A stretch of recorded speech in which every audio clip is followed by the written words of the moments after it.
Hello all. Welcome once again to the Kindred UMC live show, coming to you not live, but pre-recorded from my front room, aka Kindred Studio A. My name is Chris Hayden. I'm the pastor of Kindred UMC. Hey, I'm Courtney Young. I'm the Director of Community Engagement at Kindred UMC. And I'm Preston. And appreciate pauses, simplicity, symmetry, and synchronicity. I have to give a warning, the dog has hurt himself. I don't know. And he's almost certainly going to lay down and make a squealy noise, and everyone should feel bad for him. But then also, here we go. Oh, he did it. Hey, good job. So, we are at the final week of the rise and fall of King David. And I feel like it behooves us to speak at least briefly in summary. So, Israel was not supposed to have a king. God was going to be king of Israel, and that was going to be a unique political situation. They begged for a king. They got Saul. Saul was a real mess and a real jerk to everybody. And so then God anoints David, who was the youngest and smallest and kind of a pretty boy among the sons of Jesse, last that anyone expected. And Saul became very jealous of David. David refused to take action against Saul because he was God's anointed, and it's a contrast of like Saul is selfish and David is a man after God's own heart. Eventually Saul dies, he falls in battle, David becomes king, but then the inevitable happens, power corrupts, and when David is supposed to be leading his armies, instead he stays home and he leaves that job for somebody else. A young woman bathing catches his eye. Turns out she's the wife of one of his soldiers. He has sex with her. She gets pregnant. He has the soldier killed in order to cover the whole thing up. Nice. And then, as a result, the new prophet Nathan comes to David the king and rebukes him publicly. And it's this real big moment of what kind of king is David going to be? Does power corrupt ultimately and now David's just another Saul? Or is David actually going to continue to follow the ways of Yahweh? And lo and behold, last week, spoiler alert, he comes through. David confesses, he makes amends as best he can, and now he has to suffer the consequences, which is basically that his son, whose Bathsheba has been pregnant by him, this coming son, God says, is not going to survive because of the unrighteousness, because of the horrible things he's done.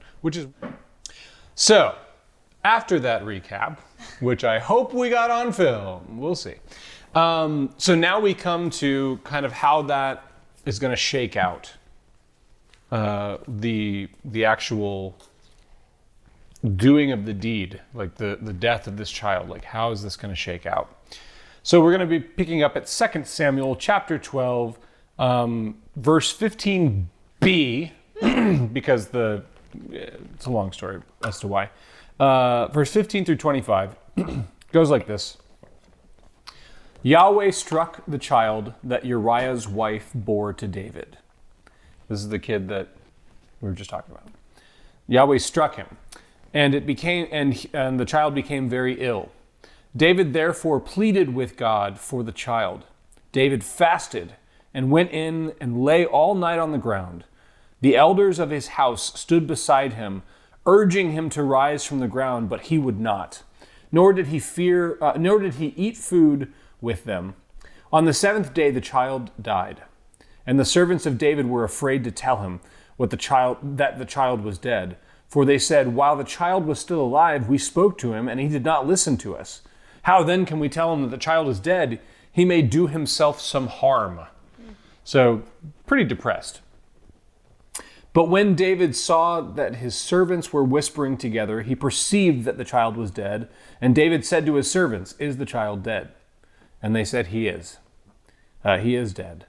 Then David rose from the ground, washed, anointed himself, and changed his clothes. He went into the house of Yahweh and worshipped. He then went to his own house, and when he asked, they set food before him, and he ate. Then his servants said to him, What is this thing that you have done? You fasted and wept for the child while it was alive, but when the child died, you rose and ate food? And he said, while the child was still alive, I fasted and wept, for I said, who knows? Yahweh may be gracious to me, and the child may live. But now he is dead. Why should I fast? Can I bring him back again? I shall go to him, but he will not return to me. The child. Like, one day I'll see him, but he won't come back to me. Then David consoled his wife Bathsheba and went to her and lay with her, and she bore a son, and he named him Solomon. Yahweh loved him and sent a message by the prophet Nathan, so he named him Jedediah, which just means beloved by Yahweh, because of Yahweh. So, weird story, some cultural practices here. One is that typically when someone dies, you would fast and you would cover yourself in ashes, and that's kind of what's getting at when David's on the ground, and rend garments. So these are acts of grief. This is like funeral style stuff, even though the child is still alive. And that's what's kind of behind the questioning of the elders who are like, wait a minute, you did the grieving when the kid was alive, and now you're not grieving. Now you're eating and like walking around and doing business after the child died. Like, what are you talking? What's the point of this? And David's response to that is, I thought, who knows? It never hurts to ask. Essentially, it never hurts to ask. So I want to talk about unanswered prayers. Have you ever felt like you desperately needed something from God and God was either silent or was basically saying no? I still don't have the original Xbox, so yeah. I never got that GameCube. No. Parents were going to get it. God would. That's what church told me. How about you? I'm sure I have, and I'm just trying to think of an example. Hope this boy would like me. Hope I'm in this band. Hope I Yeah. can go to this concert. I hope the Warped Tour doesn't end ever, which I'm pretty sad about too. Yeah, that was. I have a never couple of girls that were unanswered prayers Yeah. in my life. Yeah, I think for me, like, the one that I'm thinking of, like, most recently is just questioning what to do, particularly around the time, like, the church was going through it. It's like, I'm going to restart phase, like, before we had all the answers of that, just, like, constantly wanting, like, youth group to work out, you know, and to be with the kids and do all of that. And then the pandemic happened, and it was kind of like, well, what do I do here? How am I supposed to, how is this supposed to work? And, you know, I still keep in touch with a lot of the students that were in our youth group, but unfortunately, like, that just wasn't, I think, in the plan for things. And honestly, now I feel like I have so much more time to do a lot of the things that need to be done here, and to meet people that, you know, we can effectively impact and be with and walk with. And if it wasn't for youth group ending and letting myself, like, mourn that, it'd be different. Yeah, so it's, that often happens. Like, that's a real thing that happens a lot, where, and I can certainly say for myself, where, like, I've wanted one thing and begged for it. I mean, just begged for it. And then didn't get it, and it turned out in hindsight that was good. That I was like, good, I'm so glad that didn't work out. That was the right thing that should have happened for it to not work out. What about the times when, so I'll talk about my own. I often talk about with God. So I grew up in an abusive household.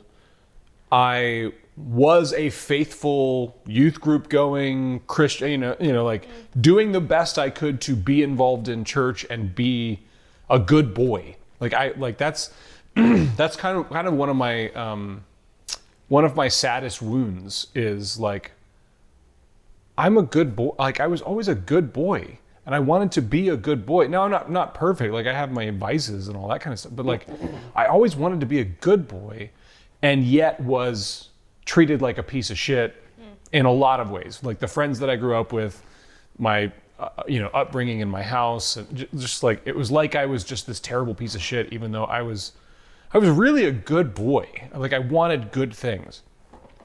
So when so while it is perfectly reasonable and that happens all the time, like you pray for something that you shouldn't get and you don't get it, and that's a good thing. One of the sticking points for me in my theology is I often think of that 13-year-old good boy in my room going to youth group, trying to connect with, like begging for rescue from the tornado that's tearing me apart. That is my mom or the friends that I've got or, whatever. And not receiving rescue and like just being like abandoned in that. And so I wonder about, does that strike a chord with you? Is there anything that you, not just that you're like, oh, I prayed for this and I didn't get it and it's good, but like, do you have anything that you are really like, hey man, this sucked. Like, I still don't get this. Like, what's going on? I almost have the same thing. This is rough. But not having brothers growing up, always searching for a male counterpart that acted as a sibling, including family members like cousins and stuff. Still never like quite scratched the itch. So I always felt like I was not listened to. I just always felt kind of cast away because I didn't have like an other to relate with.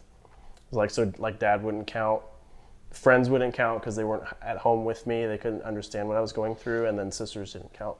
So I've always had this weird, like, you can call it loneliness, I guess, but kind of like the lone dog.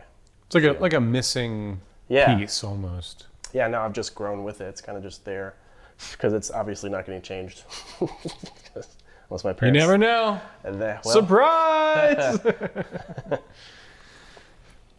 Yeah, I mean, I really struggle when my parents got divorced, and particularly with a lot of the stuff around, my dad. And my dad and I were very close, and then when all the shit kind of came out with him and everything that happened, I felt really abandoned and betrayed.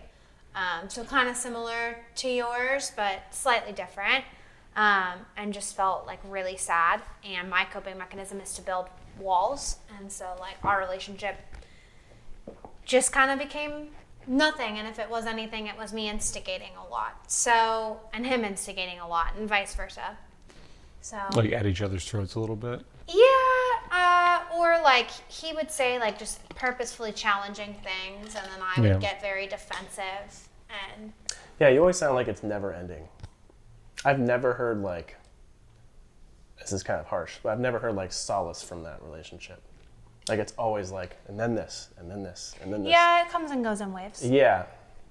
But it's still waves. Like I think the thing that is hard is like, I feel like there will be moments where, and I'm sure you can relate to this with your mom maybe, but I feel like it'll be about to get better, or he'll do one thing that's really nice, and it's like, oh, you're like trying, you're actively trying, and then like, who knows how many months later, it's kind of always like waiting for the other shoe to drop. Yeah. Like, okay, what's happening now?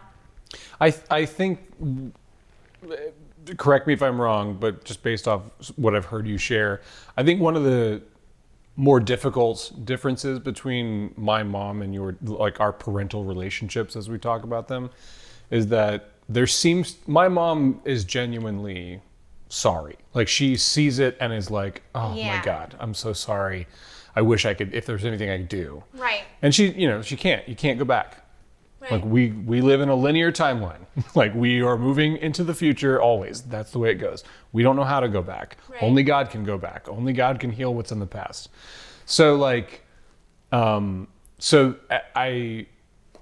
correct me. It doesn't feel like that's quite there with you and your dad. I think it is for him, but he hasn't expressed it. Yeah. And there hasn't been enough time in between things happening for me to believe it, even if he did express it. Right. Yeah. So like, there's not quite enough space there yet to even start to engage. No, I don't think so. So okay. So I mean, it's like aside from just I want everyone to be super bummed out. The reasons I'm asking these questions is because this is one of the key pivotal I would say boundaries, maybe barriers, like the hurdles that people have to get over when attempting to have some kind of relationship with God or the divine or existence or whatever language you would put on it.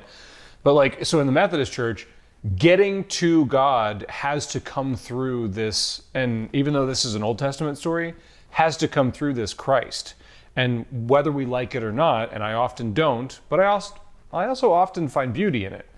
The God we worship is through a tortured and resurrected Savior. And so there is this, I find often in my relationship with God, and certainly in this story about David, there is a harshness. There's a reality biting nature to what it is to be alive and what it is to like relate to a God that allows this level of kind of freedom and wide variety of possibilities within life. So there are a lot of things within me that are unreconciled about my past that I'm like, how can a good God do this? And yet I still have a relationship with that God, imperfect as it is. And I see that in David. Like David seems to have like an answer to that. He's going like, please, please. And then God's like, no, the child dies. Like you really screwed the pooch here, buddy. And like these are the results. And despite all of the talk of this gracious God, there's also sometimes just this harshness to reality of like, that's what it is. Like, and sometimes that even goes as far as like, I'm trying to be a good boy. I didn't even do anything to deserve this. And it's like, yes, some people suck. Like, and in fact, not some people suck. Everybody sucks sometimes. Everybody's got some stuff to just really work through and deal with. And if they don't do it, then it not only will it hurt them, but it will hurt people around them. And like, that's the world we're living in. And so it's a big question, but I'm wondering how you feel about that. Like, what does that do to your relationship with God? Those harsh realities. How do you feel about all of that?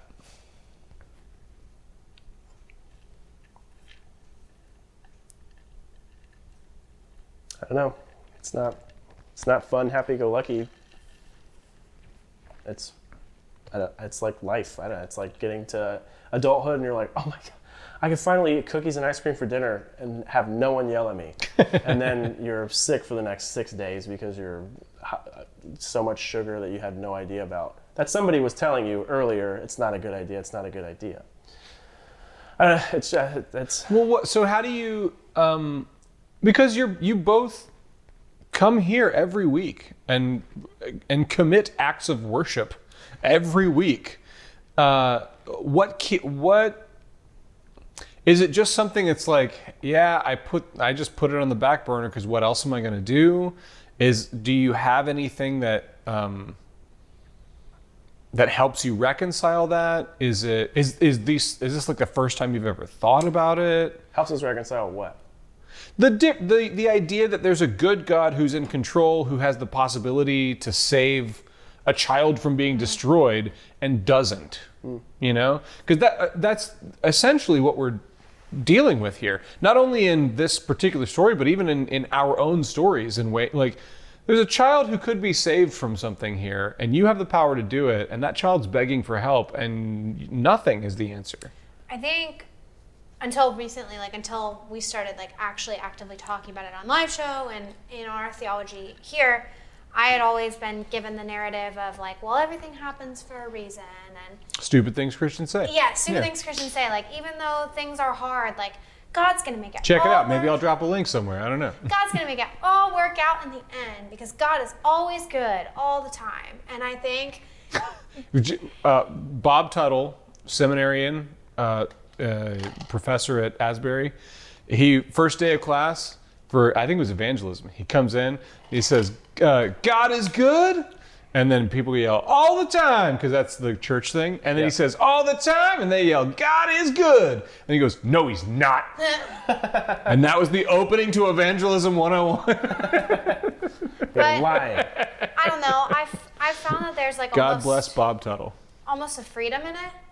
Like actually allowing myself to be angry and to sit in my frustration to those unanswered prayers. Like, Well, and sorry to interrupt, but even on top of that, to be curious about them and not just shutting down when those happen. Like, I had a thought the other day of society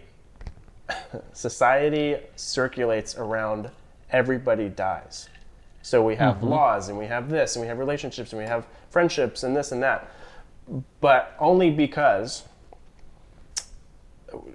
There's an end? because we're so scared of dying. And the only reason we do these things is because we know we die. So try not to kill each other because you don't want to make other people die. Try to be not nice to each other so before that person dies, they have a good sense of who you are as a person. And when you die, you'll be remembered after. It's very, I don't know.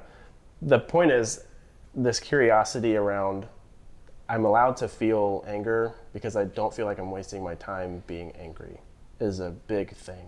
And I think you have said it a bunch of times. This is why you're like here and around still and haven't like blown your head off. And I'd say the same thing. It's, I don't know, it's like this allowance or like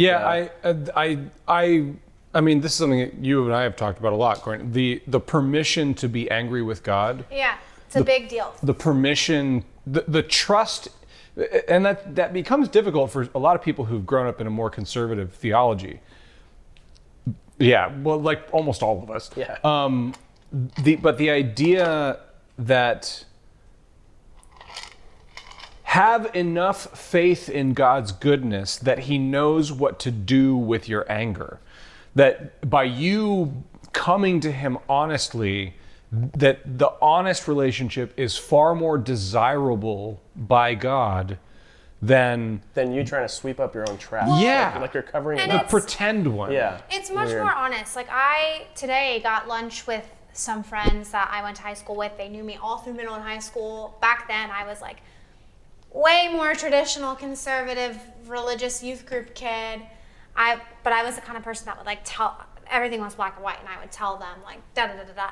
Anyway, so we were getting lunch, we were catching up, and they were asking about what I do, and I was explaining what we do here, and you know, I had said like, you know, the church needs to get out of the sex lives of other people, and also like we need to recognize. I always do. I offer the one caveat, with the exception of consent. Right. I think it's the one place where the church has some good authority to talk about Right. whether or not there is consent. probably where it's But at. everything else is like, we just have a terrible track record. Right, We but I was ruin talking about people's that, lives. And Stay with it. I was talking about like, you know, like I allowed myself to be angry with God, just being very honest about a lot of what we do, because I find you have to do that in order to explain what we do. And like both of them who are like very atheists, and we're in high school and still are, were like genuinely now curious about it and wanted to talk about it. And my one friend looks at me and she goes, I was expecting a really churchy person when I came here today. She's like, and I'm really glad that you're like, you've changed a lot. And I Let's have him on the podcast. yeah, they want to be on the podcast. But like that's a lot of like what we talked about. And I think anyway, I tell that whole story to go off of what you're saying. Like it's more honest. When you allow yourself to be like honest with God about how you feel, that translates into the conversations you have with other people. And honestly, like that allows for people to actually like take you seriously, I guess. Because I feel like before, when I used to invite all these people to youth group or whatever else I used to invite them to, I would always kind of get blown off, brushed off, because there's always something cliquey and fake that comes about you're it. scoring points or Right. There's an ulterior motive prestige to it. Points, like, yeah. There's kind of an ulterior motive to it. And, Yeah. you know, like when people have trauma and that goes unrecognized, they're like, nah, I'm good. No thanks. But when I can be honest about, hey, like, this is why I go here. This is what I've been through. This is the abuse I felt in the church. This is how I feel about the way the church should operate within my own life. Then it's like, oh, you like actually like, a lot of the thoughts you have are a lot of the reasons I want nothing to do with church. Maybe we should chat about that. Yes, the time is coming and is indeed here when people will worship God in spirit and truth. We're just at the end of our time. I think I think the sincerity and honesty is my biggest takeaway from this text and has also, like you're saying, been one of the most powerful like forces in my relationship with God. It's been the thing that has led me to the most healing and 100%. the most kind of fullness of life. It is the permission to be really who I am with the God who desires that sincerely. So, may the Lord bless you and keep you. May the Lord make his face to shine upon you and be gracious unto you. May the Lord lift up his countenance upon you and give you peace. Amen.